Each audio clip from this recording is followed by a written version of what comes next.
All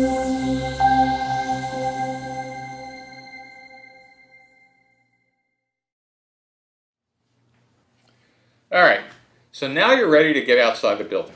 Now, as I said, the things you're looking for are either in-person interviews or Skype conversations or Google Hangout. And so what you're looking to do inside an interview is first introduce yourself. Why are you here? What are you looking for?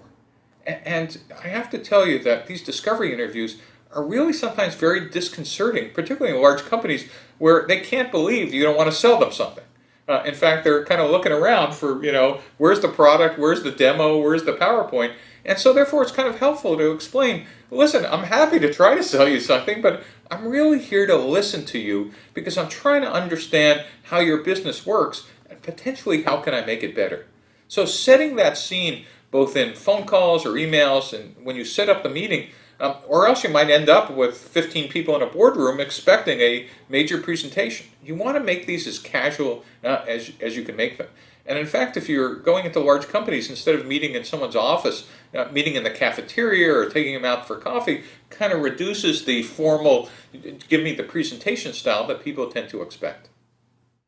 So one of the great questions in trying to get these interviews and get these meetings is, there's just three of us. Why would they even take a meeting?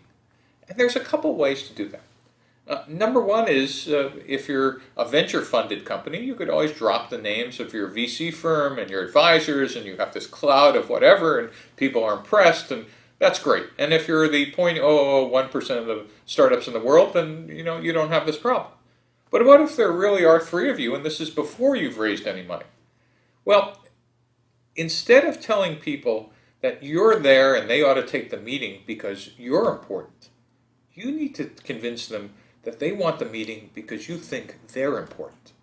And for most human beings, hearing and understanding that someone wants to listen to them talk about their industry or their business actually pushes a button that doesn't get pushed most of the time in a company. Particularly if you remember, I suggested you start with mid-level management rather than the top of the organization. A lot of mid-level managers never get asked for their opinion at all. And so if you make this clear that I'm not here to sell you, I've actually heard that you were pretty smart and you understand a lot about how your department works or your company works or your technology works, I'm really trying to learn. And typically, I suggest to startups that you're really honest, that we're really trying to learn about whether what we're building is what we think we have here, which is something that will radically change your job, your company, and your industry.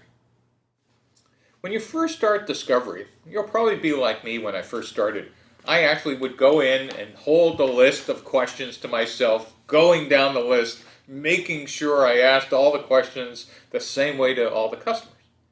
But after you get more comfortable in discovery, it becomes a lot more fun. Because this time, you'll let the conversation flow where it's going to go, making sure you cover the key parts about tell me about your company and tell me about how you do your job and what kind of pricing, but you won't be so rigid about what order you ask them. And that's when some of the interesting things come out is a potential customer might say, yeah, this is kind of important. And after you've asked this question a lot, you might say, yeah, but it looks like you're trying to tell me something else. Yeah, well, listen, it doesn't seem like you guys are solving anything like this, but boy, if you could solve this problem, we'd pay $1 million for that. Let me tell you, $1 million, you got my attention. What is that problem?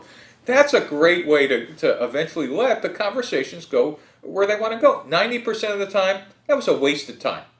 But it's that 10% that you're looking for that turns Groupon from the pizza company into the $1 billion company, or Odeo into Twitter. Those are the insights you're looking for. So one other thought about getting out of the building in these interviews is, if you're an engineer, it's really easy to understand and ask all the technical questions. But what you're really trying to train yourself to listen for is those market and customer and industry insights that, gee, too bad you're not doing X because the competitors today don't do that. Or too bad, you're not doing X. Or maybe, holy cow, you guys do X? And you were thinking it was about the top 12 features and they're talking about that you have a great UI. Wow, that's something you never would have understood back in the building where you were coding. And that's the intent of getting out of the building and talking to customers.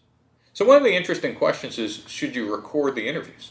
That is, should you use some kind of electronic media? Should you bring a camera? Should you, start taking notes? One of the best ways to record an interview is not only pencil and paper, but I always put a portable device on the desk and ask permission, of course, of whether you could record the interaction. And when the interview's done, I ask the customer permission to take their picture of either them or outside their office or something interesting in their company or their house or whatever, because it actually puts a face to the notes.